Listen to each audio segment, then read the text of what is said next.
Hello and welcome to the Legal Edition. I'm your host, Attorney Mary Kay Loyan.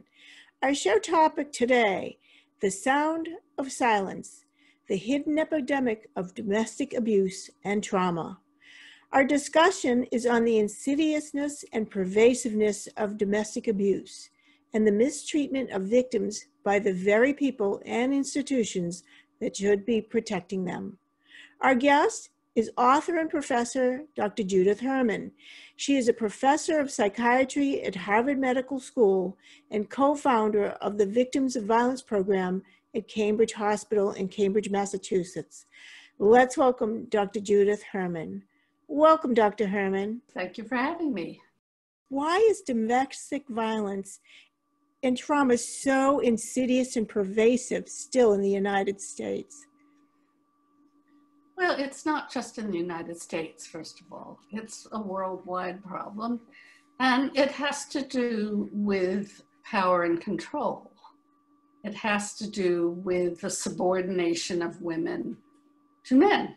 You can think of violence, domestic violence, as one of many methods that men use to keep women in their place, to keep women subordinated. There's often a misconception that what offenders need is anger management. Right, I hear that all the time. Well, it's not, I mean, most of these guys do not beat up their bosses. They don't beat up random people on the street. They have control of their anger. They don't just lose their temper indiscriminately. They beat up people who they want to control and where they believe that they can get away with it. And behind closed doors, mostly. Behind closed doors, yes, exactly. And violence is really only one of the methods that offenders use to keep victims subordinated. And sometimes the violence doesn't have to happen that often. There's a saying in the battered women's movement that a good beating is good for a year, because once you'll hear survivors say things like, I saw that expression on his face. I looked into his eyes and I thought, he really could kill me. He's capable, he could do that.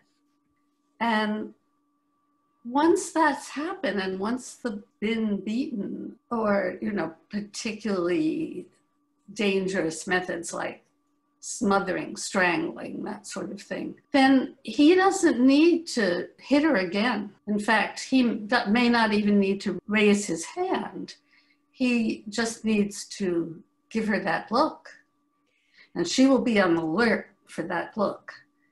And so these cues have been generated over the past because of the violence, so that she's actually on notice that he could explode or erupt, or that she should recoil from his behavior. And she needs to be on the alert all the time. Hypervigilant, which is one of the symptoms of post-traumatic stress, of course, but it means that your adrenaline is running all the time. Your whole fear system, your system for alert, for danger, is running all the time. And that's why people have things like terrible insomnia when they have post-traumatic stress, because they kind of can't calm it down. They can't turn that switch off because it's in the domestic violence situation. It needs to be on all the time. This is true of abused kids as well. I wonder if you're familiar with a graphic called the violence wheel. Yes, the domestic violence wheel, yes. It was a graphic that for education that was developed by a battered women's program in Duluth, Minnesota. And in the center of the wheel, they list power and control. And then the spokes of the wheel are all the different methods that are used to keep victims subordinated. So there's violence and threat of violence. There's verbal threats. There's things like capricious enforcement of petty rules, like, I don't want you doing X, Y, or Z, but she never really knows what it is that's going to set him off. Mm-hmm. So she's got to be walking on eggshells. Walking on eggshells, exactly, and not initiating anything. It sort of what that does is create a climate where he makes all the rules, and she just has to obey them. Mm-hmm. But she can't herself say, I want to do this or I want to do that. It's sort of like you do what you're told. Now, what is the tipping point, though, for most women when they decide they have to leave? Well, a lot of that depends on social support and economic circumstances. Those are the two big ones. Let's talk about that social support system. Well, that is so key, because what another spoke of that wheel is isolation. Sometimes it's masked as pathological jealousy. I don't want you going out with your girlfriends because I know what you're really doing. You're going to go out to a bar and pick up other men or flirt with other men, which maybe, she has no plan to do that. But what it does is it means she can't go out with her friends. And then he doesn't really want her to see her family because reasons X, Y, or Z. Now, are these men really psychologically unstable so that they have this this jealousy that isn't really based on anything of logic or that is tangible? Well, the pathology of offenders is not as severe as in general as what we would expect. I mean, a lot of times people will say, oh, he seemed so normal, or he was so well respected, or I would never have thought that he would be the sort of person who would do this sort of thing. So they look good on the outside. And we don't, partly because offenders don't really volunteer to be studied, we don't know that much about them, honestly. Well, the Catholic Church was one of the most insidious institutions that not only kept it quiet, but mm-hmm. perpetuated these crimes upon the most vulnerable by just moving them around. That's right. And they really had rings of pedophiles that targeted, oftentimes, they could target a kid who was lonely, who was hungry for adult attention. Vulnerable. And they also targeted very devout families. Who wouldn't question. Well, who thought of priests as representatives of God on earth. And who would suspect? And so even when children would try to report, they would say, how could you say such a thing about Father so-and-so? He's so kind, and he takes you out to the park and he buys you ice cream, and how and yes, it wasn't just the perpetrators, but in that case, as in many cases, the institution that perpetuated it basically covered it up. They were much more afraid of scandal for their institution than they were worried about the well-being of the children. And certainly that goes against the teaching of any religion. Really, yeah. And to this day, I think, there are a number of survivor organizations, one in particular that I'm familiar with called bishopaccountability.org, that kind of traces how many of the credible claims that have been made, how many perpetrators were actually held accountable. And it's a very small number. It's a very small fraction. And certainly of the bishops and the cardinals who allowed this to to be perpetuated by simply transferring, getting the perpetrators out of the communities where their behavior was starting to be. One of the things I wanted to bring into this issue is the institutions that have failed. We even see this in our government. We see this with especially with our elected officials. For example, when Donald Trump, that Access Hollywood tape came out, and he said those terrible things about women, most people thought that would be the end of his career. But instead, he gets elected. I mean, what does that say about the American people? Well, I'm sorry to say that patriarchy is alive and well in the US as it is around most of the world. And to some degree, that creates a culture, a deep culture of entitlement for sexual violence, sexual exploitation, sexual harassment, and violence against women. So the whole spectrum of gender-based violence. I think it also was significant that he was running against women to run on a major party platform for president. And I think there was a lot of misogyny that she was vulnerable to, even though, I mean, as a woman politician, you have to walk this incredible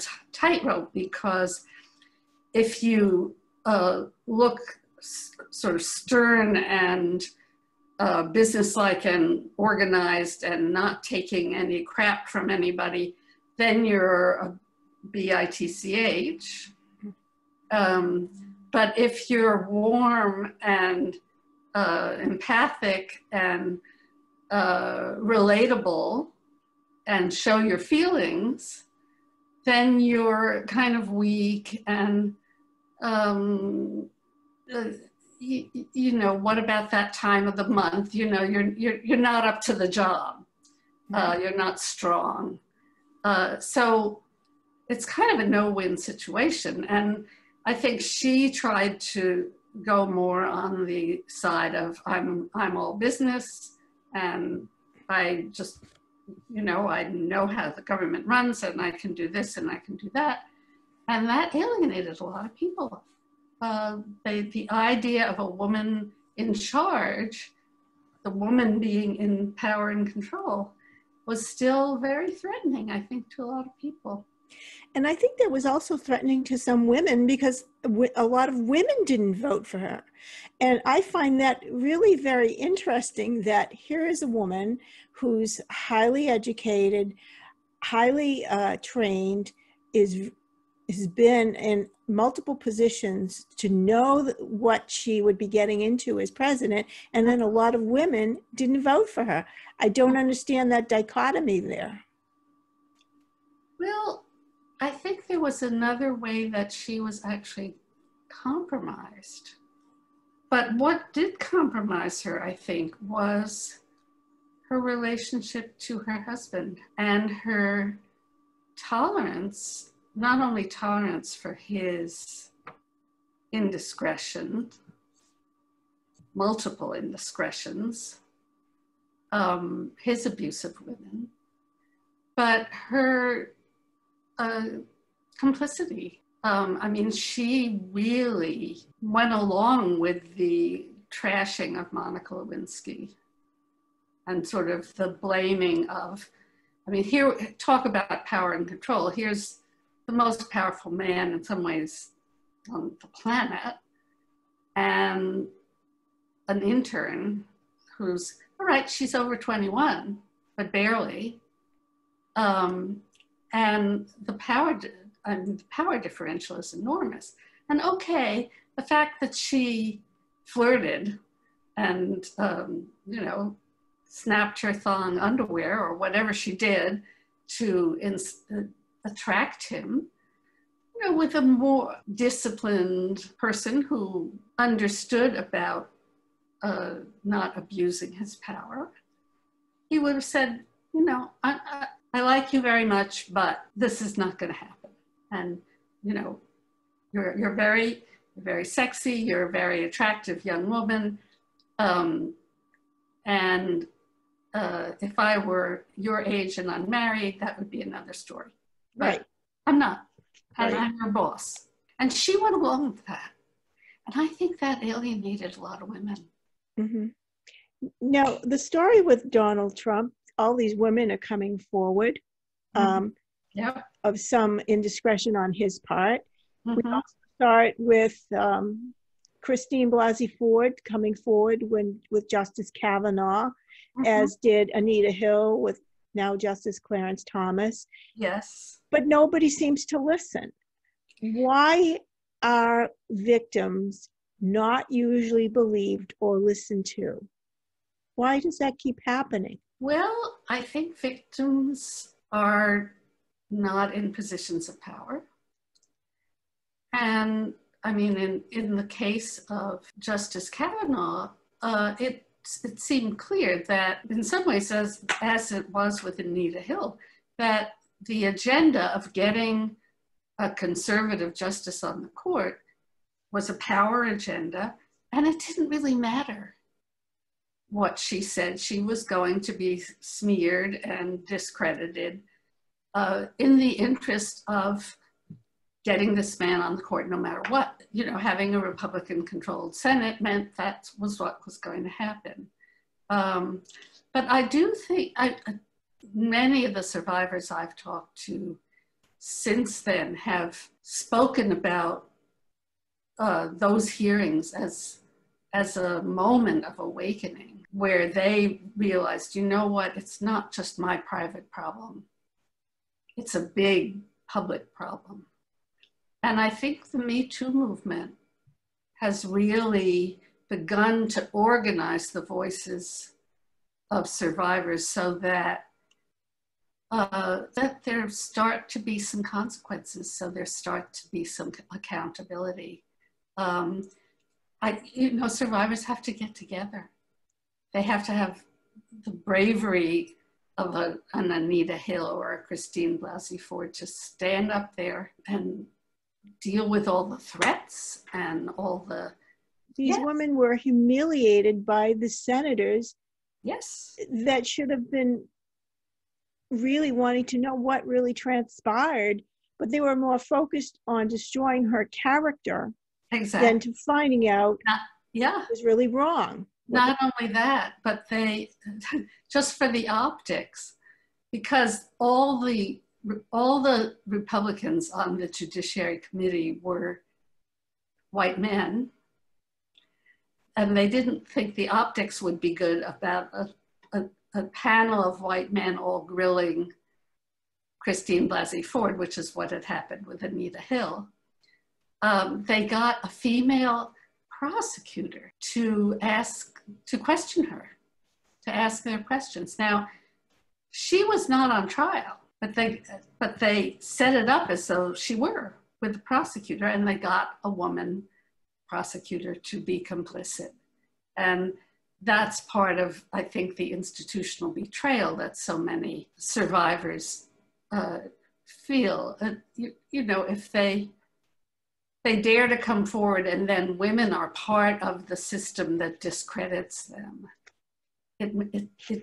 it sort of doubles the humiliation and the betrayal. There's a psychologist, professor at University of Oregon named Jennifer Fried, and she calls this institutional betrayal, when the institutions that you turn to for justice, for help, for acknowledgement, turn their backs, or worse. But each time a woman has this act of courage to stand up, I think it inspires a whole bunch of other survivors. Mm-hmm. I should say there are male survivors as well, certainly of childhood abuse, and it's usually by men in that case as well. I did want to mention also that since those hearings and since the advent of the Me Too movement, just very recently, have become aware of a new coalition of organizations called the Survivor's Agenda. What is that all about? Well, it seems as though the leaders of 4 organizations, all women of color, got together on the anniversary of Me Too, and they had collaborated in various projects in the past, but it was Tarana Burke of Me Too, Ai-jen Hu of the Domestic Workers Alliance, Monica Ramirez of Migrant Justice, and Fatima Gus-Graves of the National Women's Law Center. And they said, we need survivors to be the leaders of social change, social justice movements, public policy. The survivors need to have a voice in what happens and how survivors are treated. And so this is a public problem, and we need to have a public presence. And so they did a survey of 1,000, anonymous survey, 1,000 survivors saying, what are your priorities? What do you need? What do you want? And then they did town hall meetings, they did local organizing. And then they, just last month, they had a 3-day virtual summit of the Survivor's Agenda. And they had, Anita Hill was a keynote speaker. And she said, I've been waiting my whole life for something like this to come along. She said, I haven't seen anything like this before, because they are combining kind of grassroots organizing. Like, I think Me Too is now working on a lot of local support groups, focus groups, just getting survivors together to think about, to support each other, but also to think about what do we need, what are our priorities. And then they're combining that with very detailed kind of policy thinking. For example, we need to renew the Violence Against Women Act. We need to— That's very important. Yeah, we need to expand the Victims of Crime Act, which most people don't know about, but which is a kind of a wonderful mechanism for offenders as a group to give back to survivors as a group. That it sets up a fund that is based on fines on criminal offenders, both federal and at the state level. And that money goes to victim compensation if they, if they've lost time from work, if they have medical bills, if they have mental health bills, which lots of people do, those are eligible for compensation. It funds victim advocates in the court system to try to make the courts a little more humane and a little more victim friendly. And it funds rape crisis centers, battered women's shelters, all the frontline organizations that are helping survivors. So imagine if that were better known, and if the funding could be expanded. Like, the survivors I interviewed said, rape is a life sentence.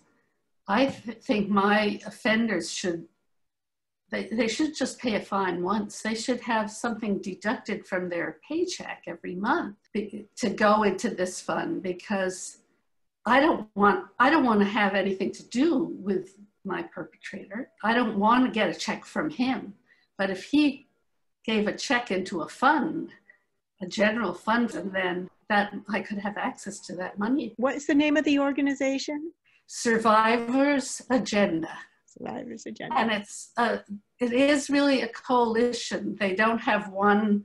They decided not to make one organization with one figurehead leader, but because they have a different style of leadership. They don't want one person to become the figurehead. And these 4 women are all extraordinarily busy as it is. So they want to be their organizations to just be a network, which I think is a wonderful way of doing things. So basically, when these situations occur, when people are abused, whether it's children, women, whoever is abused, it's usually because of this power struggle, this unequal bargaining in whether it's the family or in the institution. Right. But I also have found that the legal system usually embraces perpetrators over the victim. Now, have you seen that Oh, yes. in your work? No, certainly. I mean, first of all, most victims don't report anything. They're too ashamed or they're too frightened. They've been threatened. You know, if you ever go to the cops, I'll kill you or I'll kill your family or I'll hunt you down. And the children, if there's children, they have to be fearful for the children. Yep. Yeah. So, I mean, lots of people just, isolation is key. If they can get their social supports together, if they can get some source of income that doesn't depend on the perpetrator, if they have someone who can house them temporarily, they'll get out much sooner. Their silence is their enemy. They need to speak up. Even though they're told, if you tell anybody, we'll kill you, you have to speak up. Well, a lot of people sort of try to thread that needle, keeping it quiet, but just quietly escaping. But then the perpetrator, there are no consequences for the perpetrator, and he'll probably go on if he really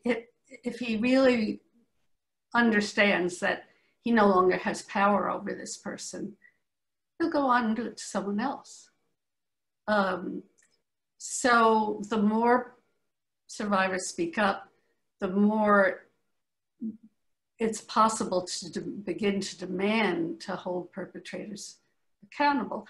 The other issue I think that I should point out here is that a lot of people, and particularly people of color and other subordinated groups, they don't want the perpetrator to go to prison. They don't believe that prison is going to make things better. And so partly it's what the criminal justice system offers is often not what survivors want. They want safety, they want protection, they want acknowledgement that, they have nothing to be ashamed of, they didn't do anything wrong. It's not, that she didn't cook the dinner properly or, that the house wasn't clean just so, but that he had no right to have this level of control over her. And the blame goes to him. The shame goes to him, not to her. But what a lot of survivors want is safety, protection, acknowledgement, but they don't necessarily want the perpetrator punished. They want the community to deal with him in some way so he won't do it again. And we don't generally know what that is. I mean, there are batterer treatment programs. There are do they work?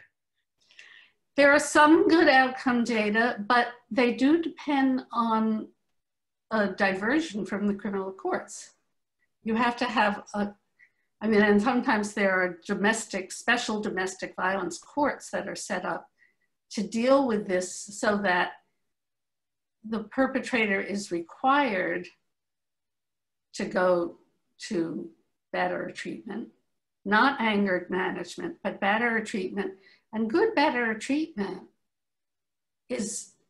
understands the violence wheel and understands that this is about power and control. And generally, the men are in groups with leaders who are gonna challenge all the rationalizations. Well, I did that because she blah, blah, blah. And she didn't deserve to get hit no matter, what.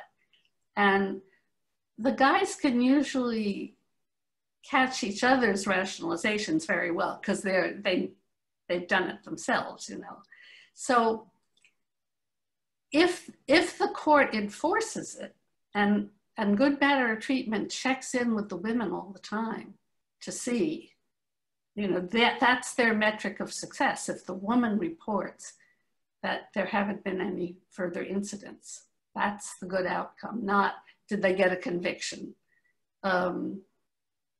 But even setting that up, I mean, most batterers never see the inside of a courtroom and certainly don't get sent to a good, better treatment. So in terms of actually coming to grips with the problem at the scale that it exists, where 1 in 4, 1 in 5 women reports having been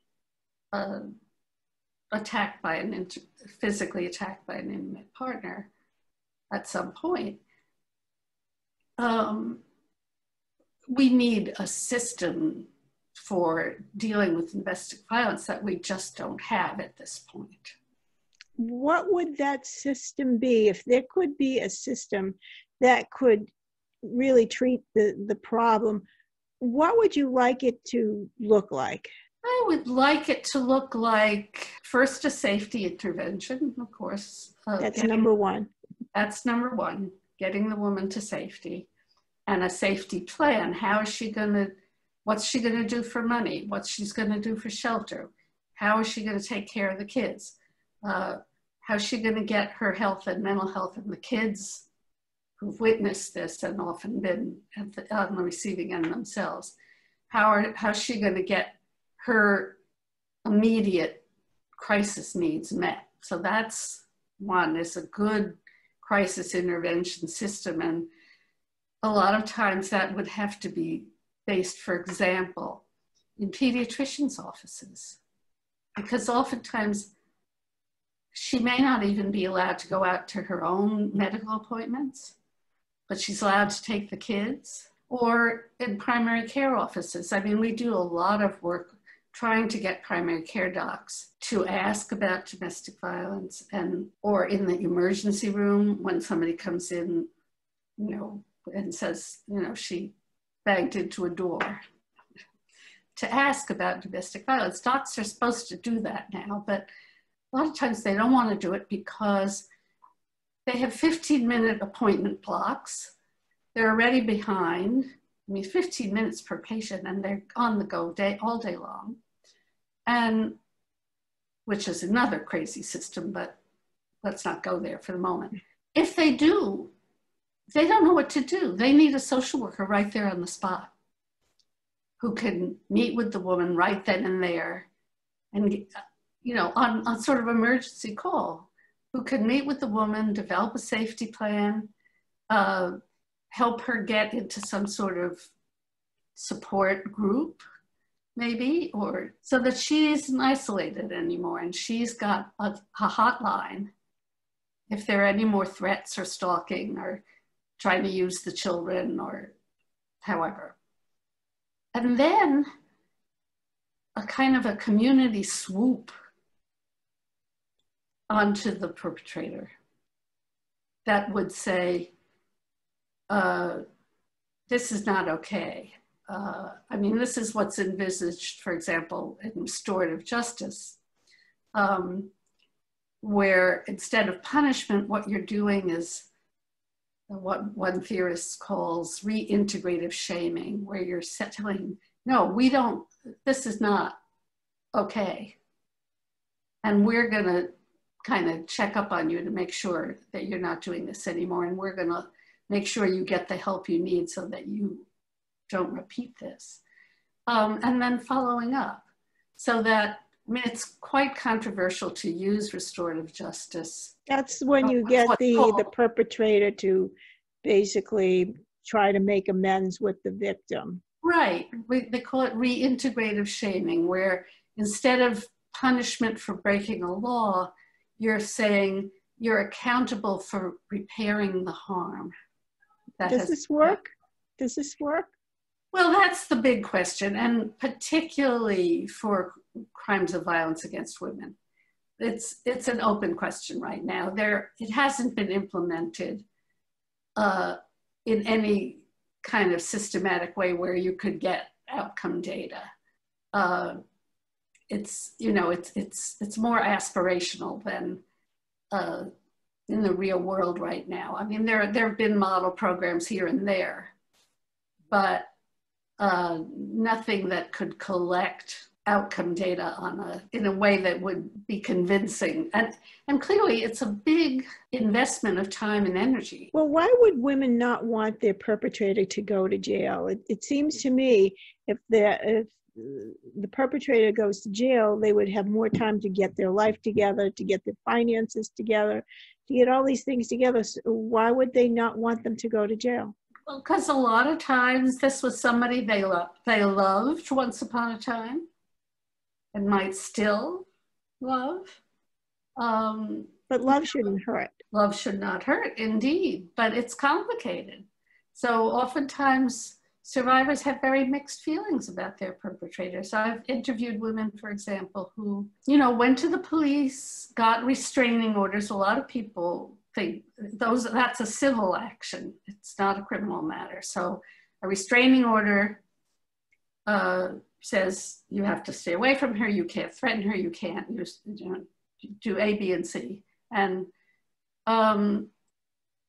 most perpetrators, if they have a lot to lose, I mean, the restraining orders are helpful for many people. They don't work all the time.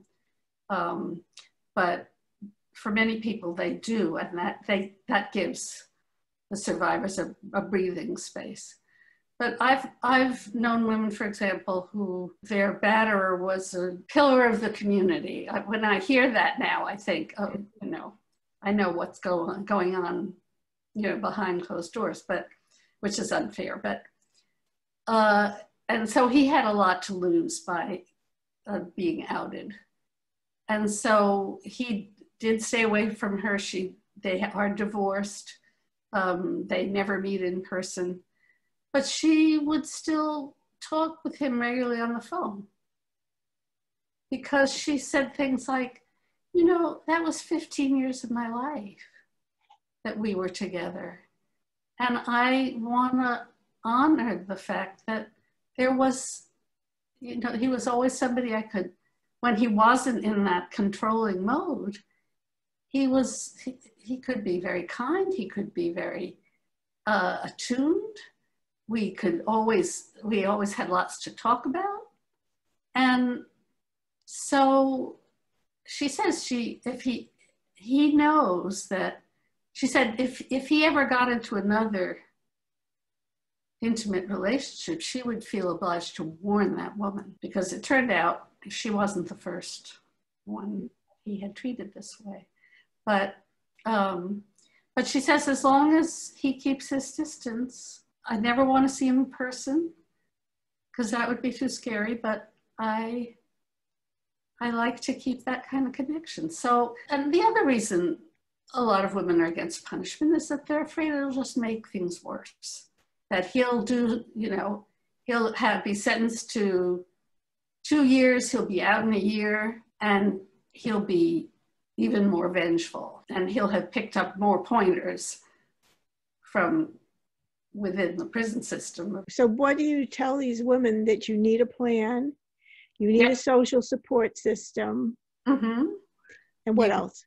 You need money, and money that's not dependent on the perpetrator controlling it. And oftentimes I've found women who have had a middle class lifestyle will have to have a much leaner lifestyle. They'll lose. They may lose their house. They may lose comforts that they were accustomed to, or but they won't lose their life. They won't lose their life. Their kids will grow up healthier. They won't lose their sanity. And self-respect.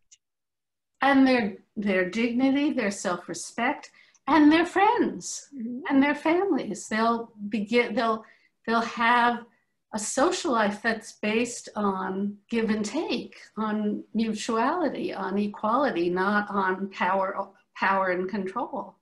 And when I read your book, Trauma and Recovery, one of the things I found very striking about it, I couldn't put it down. It was the fact that sometimes and often bystanders can actually be swooned by the perpetrator, or they and even family members can be duped by the perpetrator. Why does that happen? Well, oftentimes these guys are pretty slick operators. They know how to engage people. The savvy operators? Savvy operators, exactly. And they're good at manipulating people. You know, and they'll use their intimate knowledge of the victim against the victim. Well, you know, she was always a little, you know, over emotional. She tends to exaggerate. You know, you can't really take her word. And sometimes she's kind of not all together. She doesn't have herself together, you know. And so you and I understand that she's a little bit. And people buy into that? Yeah, people do. Could it also be they're afraid of if they do know that they could be fearful themselves? Sometimes. And that fear gives in to the best interest of the victim? Well, I think the motivations of bystanders are, you know, there's a whole range from people who are just willfully blind, people who are willingly complicit, who will say to the woman, you know, you made your bed, you have to lie in it, you should turn the other cheek. God said, you know, I mean, think of all the women who go to clergy who said, you know, that your marriage vows are sacred, and you know, you have to forgive, and you know, religion is about suffering and bearing your suffering in silence. I mean, so sometimes there's complicity, sometimes there's just ignorance, sometimes people are duped, and then sometimes people, as you say, are afraid, and sometimes people really try to help, but not necessarily in a helpful way. So for example, if she married him against parental advice, saying, I told you so, is not helpful. Saying what people want is, how can we help? Just tell me what you need and I will do it. That doesn't happen all that much. No, it doesn't, but when it does, it's like a charm. So what would you suggest? So the social circle is so important here. Absolutely. So if the family isn't there, she needs to develop some kind of friendships. Mm-hmm. But if she can't develop friendships because of the family dynamics and he doesn't let her, then she needs to do things clandestinely to develop those social contacts so that she will be able to have a plan when she needs to leave. Yeah, and sometimes that means phone, even before the pandemic, and of course the domestic violence has gone through the roof during the pandemic because women are more isolated in their homes. And children aren't going to school and less reporting is happening. Yeah. Sometimes that means, you know, having that little card that they got with the number for the battered women's program that they hide in their shoe, and calling when they have you know, when he's at work or he's out with his buddies or whatever, and she can call and talk to the hotline and develop that plan, get her identification, the kids' identification together, think about where you're going to go. Is there someone you can alert who will be able to take you in on short notice with the kids, or, you know, should we plan to have you go to the shelter? So they can arrange the shelter, the hotline can arrange that part? Mm-hmm. Yep. That's amazing they can do that. Well, that is one of the wonderful achievements of the second wave radical feminist movement. There were no battered women's shelters when I was a resident. People came to the hospital basically to escape. We organized them. Rape crisis centers, battered women's shelters were all organized outside of the healthcare system by grassroots feminist organizers. And then bit by bit, they became more professionalized, because if you're going to have an organization that's going to run for years and years and years, you can't run it on all volunteer labor. But that's how they were started. And what year were they started? Do you recall? 1970, right around there, 1969, 70, 71. And most communities, or many communities, have them now. So certainly cities of any size will have them. So people call a hotline. The hotline will know where is the nearest shelter. They can even get a woman to a shelter in a different state if necessary, if he's going to pursue her. So so she doesn't have to go to the shelter in her own community? No, not necessarily. If she's afraid that he could track her down, and the staff will help her do sort of a dangerousness assessment. Mm-hmm. They can even arrange for her to be in a shelter in a different community. Yeah. Say the domestic violence hotline is 1-800-799-7233. That's 1-800-799-7233, or SAFE, S-A-F-E. Well, Dr. Herman, it's been a pleasure speaking with you. Same. I look forward to reading your upcoming book. Thank you. I look forward to it. It'll be a while. Yeah. Well, I enjoyed reading Trauma in Recovery.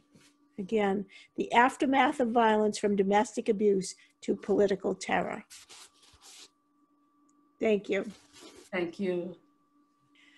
I want to thank our guest, Dr. Judith Herman, for sharing her research and insights on domestic abuse and trauma. I also want to thank you, our viewers, for tuning in. For more information on today's topic and our guest, visit us online at thelegaledition.com. And remember, this information is for general educational purposes. It is not legal or professional advice. And don't forget, subscribe online. Find us on Facebook, YouTube, Instagram, and Twitter.